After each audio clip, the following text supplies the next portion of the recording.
ओम नमः शिवाय। हर हर महादेव। दोस्तों बहुत बहुत स्वागत है आपका श्री शिव महापुराण की इस सीरीज़ में। आज मैं इस वीडियो में पढ़ने जा रही हूँ रुद्र संहिता का प्रथम खंड।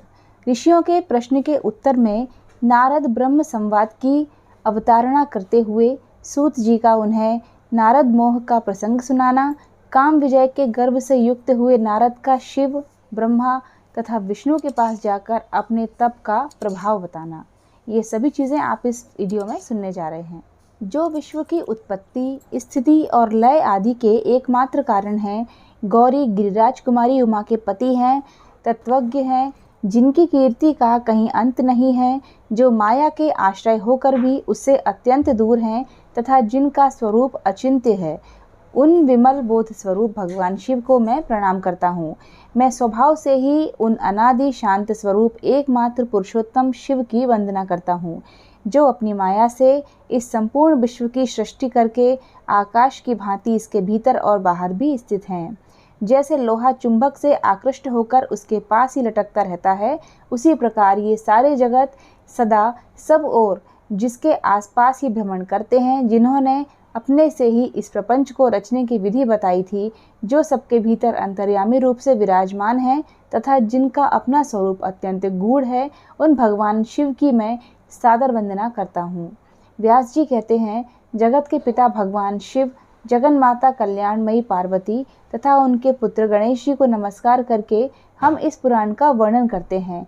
एक समय की बात है, नैमिषारण्य में निवास करने वाले शौनक आदि सभी मुनियों ने उत्तम भक्तिभाव के साथ सूत जी से पूछा। ऋषि बोले, महाभाग सूत जी, विद्येश्वर संहिता की जो साध्य साधन खंड नाम वाली शुभ एवं उत्तम कथा है, उसे हम लोगों ने सुन लिया। उसका आदि भाग बहुत ही रमणीय है तथा वह शिव भक्तों पर भगवान शिव का वात्सल्य स्नेह प्रकट करने वाली है। विद्वन, अब आप भगवान शिव के परम उत्तम स्वरूप का वर्णन कीजिए, साथ ही शिव और पार्वती के दिव्य चरित्रों का पूर्ण रूप से श्रवण कराइए। हम पूछते हैं, निर्गुण महेश्वर लोक में सगुण रूप कैसे धारण करते हैं? हम सब लोग विचार करने पर भी शिव के तत्व को नहीं समझ पाते। सृष्टि के पहले भगवान शिव किस प्रकार अपने स्वरूप से स्थित होते हैं, फिर सृष्टि के मध्यकाल में वे भगवान किस तरह क्रीड़ा करते हुए सम्यक व्यवहार बर्ताव करते हैं, और सृष्टि कल्प का अंत होने पर वे महेश्वर देव किस रूप में स्थित रहते हैं। लोक कल्याणकारी शंकर कैसे प्रसन्न होते हैं, और प्रसन्न हुए महेश्वर अपने भक्तों तथा दूसरों को कौन सा उत्तम फल प्रदान करते हैं, यह सब हमसे कहिए। हमने सुना है कि भगवान शिव शीघ्र प्रसन्न हो जाते हैं। वे महान दयालु हैं, इसलिए अपने भक्तों का कष्ट नहीं देख सकते। ब्रह्मा, विष्णु और महेश, ये तीन देवता शिव के ही अंग से उत्पन्न हुए हैं। उनके प्राकट्य की कथा तथा उनके विशेष चरित्रों का वर्णन कीजिए। प्रभु, आप उमा के आविर्भाव और विवाह की भी कथा कहिए। विशेषतः उनके गार्हस्थ धर्म का और अन्य लीलाओं का भी वर्णन कीजिए। निष्पाप सूत जी, आपको ये सब तथा दूसरी बातें भी अवश्य कहनी चाहिए। सूत जी ने कहा, मुनीश्वरों, आप लोगों ने बड़ी उत्तम बात पूछी है। भगवान सदा शिव की कथा में आप लोगों की जो आंतरिक निष्ठा हुई है, इसके लिए आप धन्यवाद के पात्र हैं। ब्राह्मणों, भगवान शंकर का गुणानुवाद सात्विक, राजस और तामस तीनों ही प्रकृति के मनुष्यों को सदा आनंद प्रदान करने वाला है।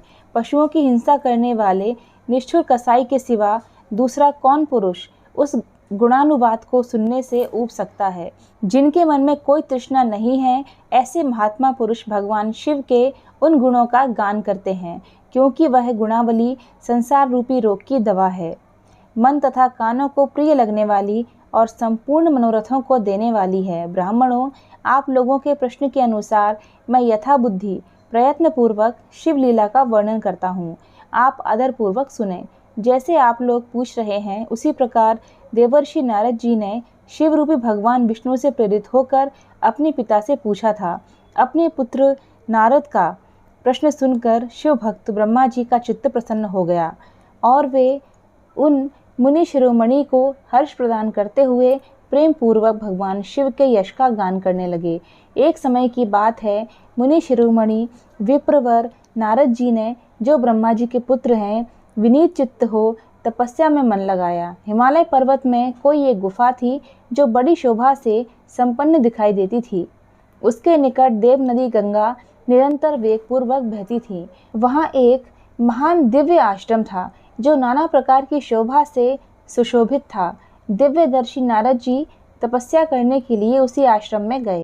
उस गुफा को देखकर मुनिवर नारद जी बड़े प्रसन्न हुए और सुदीर्घ काल तक वहां तपस्या करते रहे। उनका अंतःकरण शुद्ध था। वे दृढ़ता पूर्वक आसन बांधकर मौन हो प्राणायाम पूर्वक समाधि में स्थित हो गए। ब्राह्मणों, जिन्होंने वह समाधि लगाई जिसमें ब्रह्म का साक्षात्कार कराने वाला अहम ब्रह्मास्मि, मैं ब्रह्म हूँ, यह विज्ञान प्रकट होता है। मुनिवर नारद जी जब इस प्रकार तपस्या करने लगे, उस समय यह समाचार पाकर देवराज इंद्र कांप उठे। वे मानसिक संताप से विवल हो गए। ये नारद मुनि मेरा राज्य लेना चाहते हैं। मन ही मन ऐसा सोचकर इंद्र ने उनकी तपस्या में विघ्न डालने के लिए प्रयत्न करने की इच्छा की। उस समय देवराज ने अपने मन से कामदेव का स्मरण किया। स्मरण करते ही कामदेव आ गए। महेंद्र ने उन्हें नारद जी की तपस्या में विघ्न डालने का आदेश दिया। यह आज्ञा पाकर कामदेव बसंत को साथ ले बड़े गर्व से उस स्थान पर गए और अपना उपाय करने लगे। उन्होंने वहां शीघ्र ही अपनी सारी कलाएं रच डालीं। बसंत ने भी मदमत्त होकर अपना प्रभाव अनेक प्रकार से प्रकट किया।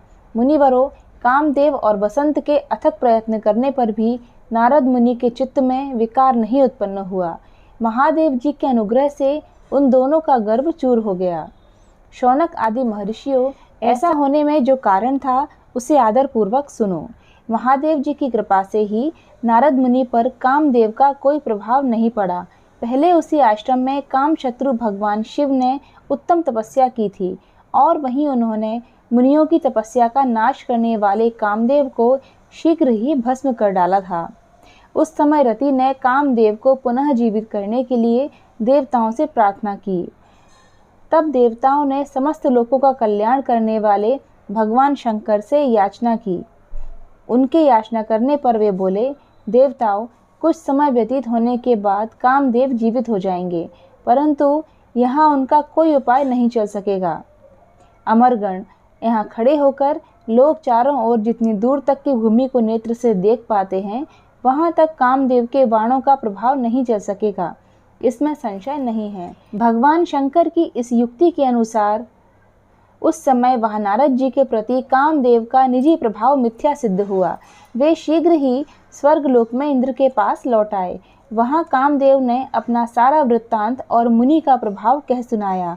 तत्पश्चात इंद्र की आज्ञा से वे वसंत के साथ अपने स्थान को लौट गए। उस समय देवराज इंद्र को बड़ा विस्मय हुआ। उन्होंने नारद जी की भूरी भूरी प्रशंसा की, परंतु भगवान शिव की माया से मोहित होने के कारण वे उस पूर्व वृत्तांत को स्मरण ना कर सके। वास्तव में इस संसार के भीतर सभी प्राणियों के लिए शंभु की माया को जानना अत्यंत कठिन है। जिसने भगवान शिव के चरणों में अपने आप को समर्पित कर दिया है, उस भक्त को छोड़कर शेष सारा जगत उनकी माया से मोहित हो जाता है। नारद जी भी भगवान शंकर की कृपा से वहाँ चिरकाल तक तपस्या में लगे रहे। जब उन्होंने अपनी तपस्या को पूर्ण हुई समझा, तब वे मुनि उससे विरत हो गए। कामदेव पर मेरी विजय हुई ऐसा मानकर उन मुनीश्वर के मन में व्यर्थ ही गर्व हो गया। भगवान शिव की माया से मोहित होने के कारण इस बात का ध्यान नहीं रहा कि कामदेव के पराजित होने में भगवान शंकर का प्रभाव ही कारण है। उस माया से अत्यंत मोहित हो मुनि शिरोमणि नारद अपना काम विजय संबंधी वृत्तांत बताने के लिए तुरंत ही कैलाश पर्वत पर गए। उस समय वे विजय के मद से उन्मत्त हो रहे थे। वहां रुद्रदेव को नमस्कार करके गर्व से भरे हुए मुनि ने अपने आप को महात्मा मानकर तथा अपने ही प्रभाव से कामदेव पर अपनी विजय हुई समझकर उनसे सारा वृत्तांत कह सुनाया। वह सब सुनकर भक्त वत्सल भगवान शंकर जी ने नारद जी से, जो अपनी यानी शिव की ही माया से मोहित होने के कारण काम विजय के यथार्थ कारण को नहीं जानते थे और अपने विवेक को भी खो बैठे थे, कहा। रुद्र बोले, तात नारद, तुम बड़े विद्वान हो, धन्यवाद के पात्र हो, परंतु मेरी यह बात ध्यान देकर सुनो। अब से फिर कभी ऐसी बात कहीं भी न कहना, विशेषतः भगवान विष्णु के सामने इसकी चर्चा कदापि न करना। तुमने मुझसे अपना जो वृत्तांत सुनाया है उसे पूछने पर भी दूसरों के सामने न कहना। यह सिद्धि संबंधी वृत्तांत सर्वथा गुप्त रखने के योग्य है। इसे कभी किसी पर प्रकट नहीं करना चाहिए। तुम मुझे विशेष प्रिय हो, इसलिए अधिक जोर देकर मैं तुम्हें यह शिक्षा देता हूँ और इसे न कहने की आज्ञा देता हूँ, क्योंकि तुम भगवान विष्णु के भक्त हो और उनके भक्त होते हुए भी मेरे अत्यंत अनुगामी हो। इस प्रकार बहुत कुछ कहकर संसार की सृष्टि करने वाले भगवान रुद्र ने नारद जी को शिक्षा दी। अपने वृत्तांत को गुप्त रखने के लिए उन्हें समझाया बुझाया, परंतु वे तो शिव की माया से मोहित थे, इसलिए उन्होंने उनकी दी हुई शिक्षा को अपने लिए हितकर नहीं माना। तदनंतर मुनि शिरोमणि नारद ब्रह्मलोक में गए। वहां ब्रह्मा जी को नमस्कार करके उन्होंने कहा, पिताजी, मैंने अपने तपोबल से कामदेव को जीत लिया है। उनकी वह बात सुनकर ब्रह्मा जी ने भगवान शिव के चरणार बिंदों का चिंतन किया और सारा कारण जानकर अपने पुत्र को यह सब कहने से मना किया। परंतु नारद जी शिव जी की माया से मोहित थे, अतएव उनके चित्त में मद का अंकुर जम गया था, उनकी बुद्धि मारी गई थी। इसलिए नारद जी अपना सारा वृत्तांत भगवान विष्णु के सामने कहने के लिए वहां से शीघ्र ही विष्णु लोक में गए। नारद मुनि को आते देख भगवान विष्णु बड़े आदर से उठे और शीघ्र ही आगे बढ़कर उन्होंने मुनि को हृदय से लगा लिया। मुनि के आगमन का क्या हेतु है, इसका उन्हें पहले से ही पता था। नारद जी को अपने आसन पर बिठाकर भगवान शिव के चरणार विंदों का चिंतन करके श्री हरि ने उनसे पूछा। भगवान विष्णु बोले, तात, कहाँ से आते हो? यहाँ किस लिए तुम्हारा आगमन हुआ है? मुनि श्रेष्ठ, तुम धन्य हो, तुम्हारे शुभ आगमन से मैं पवित्र हो गया। भगवान विष्णु का यह वचन सुनकर गर्व से भरे हुए नारद मुनि ने मद से मोहित होकर अपना सारा वृत्तांत बड़े अभिमान के साथ कह सुनाया। नारद मुनि का वह अहंकार युक्त वचन सुनकर मन ही मन भगवान विष्णु ने उनकी काम विजय के यथार्थ कारण को पूर्ण रूप से जान लिया। तत्पश्चात श्री विष्णु बोले, मुनि श्रेष्ठ, तुम धन्य हो, तपस्या के तो भंडार हो ही, तुम्हारा हृदय भी बड़ा उदार है। मुने, जिसके भीतर भक्ति, ज्ञान और वैराग्य नहीं होते, उसी के मन में समस्त दुखों को देने वाले काम, मोह आदि विकार शीघ्र उत्पन्न होते हैं। तुम तो नैष्ठिक ब्रह्मचारी हो और सदा ज्ञान वैराग्य से युक्त रहते हो, फिर तुम में काम विकार कैसे आ सकता है? तुम तो जन्म से ही निर्विकार तथा शुद्ध बुद्धि वाले हो। श्री हरि की कही हुई ऐसी बहुत सी बातें सुनकर मुनि शिरोमणि नारद जोर जोर से हंसने लगे और मन ही मन भगवान को प्रणाम करके इस प्रकार बोले।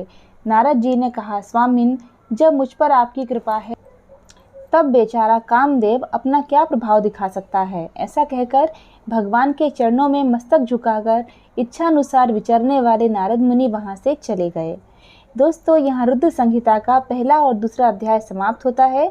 अगले अध्याय के लिए चैनल को सब्सक्राइब जरूर कर लीजिएगा। फिर मिलते हैं अगले वीडियो में। जय भोलेनाथ, जय माता पार्वती।